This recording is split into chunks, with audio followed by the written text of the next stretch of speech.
നമ്മളെ പാറയിൽ VCB ഭാഗത്തുള്ള ദൃശ്യങ്ങളാണ് നമ്മളിപ്പോൾ കാണുന്നത്. ന്യൂക്കട്ടിൽ പാറയിൽ VCB ഇപ്പോൾ മഴ പെയ്തപ്പോൾ വെള്ളം ഒഴുക്ക് കുറച്ച് കൂടുതലായിട്ടുണ്ട്. നല്ല ഭംഗിയായ മനോഹരമായ കാഴ്ചയാണ് ഇപ്പോൾ ന്യൂക്കട്ടിൽ നമുക്ക് കാണാൻ സാധിക്കുന്നത്. പിന്നെ നമ്മളെ ന്യൂക്കട്ടിൻ്റെ ഓൾഡ് കട്ട് പുഴ, അതായത് പാറയിൽ VCBൻ്റെ ഭാഗത്തുള്ള പുഴ നിറഞ്ഞ് കവിഞ്ഞ് ഒഴുകിയിരിക്കുകയാണ്.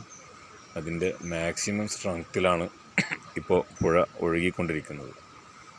അതുപോലെ തന്നെ വളരെ അപകടകരമായ രീതിയിലാണ് പുഴയുടെ ഒഴുക്കുള്ളത്. പാറയിൽ VCBൻ്റെ ഭാഗത്തു നിന്നുള്ള ദൃശ്യമാണ് ഇപ്പോൾ നമ്മൾ കണ്ടുകൊണ്ടിരിക്കുന്നത്. അതുപോലെ തന്നെ ന്യൂക്കട്ടിൽ നിന്നുള്ള വെള്ളച്ചാട്ടം പുഴ നിറഞ്ഞൊഴുകുന്നത് കൊണ്ട് വളരെ മനോഹരമായ കാഴ്ചയാണ്. നല്ല ആസ്വദിക്കാൻ പറ്റിയ കാഴ്ചയാണ്. നല്ല കുത്തി ഒഴുകുകയാണ് പുഴ. അതിൻ്റെ രൗദ്രഭാവത്തിലൂടെ അതിശക്തിയായി ഒഴുകുകയാണ്. ഒരിക്കലും ഇവിടെ വരുന്നവർ കുളിക്കാൻ പുഴയിലേക്ക് ഇറങ്ങരുത്. അത് വളരെ അപകടം ചെയ്യും, വളരെ പ്രയാസം സൃഷ്ടിക്കും, ജീവൻ തന്നെ പോകാൻ സാധ്യതയുള്ള രീതിയിൽ വളരെ കുത്തൊഴുക്കാണ് ഇവിടെ. അപ്പോൾ അത് ശ്രദ്ധിക്കുക പ്രത്യേകം.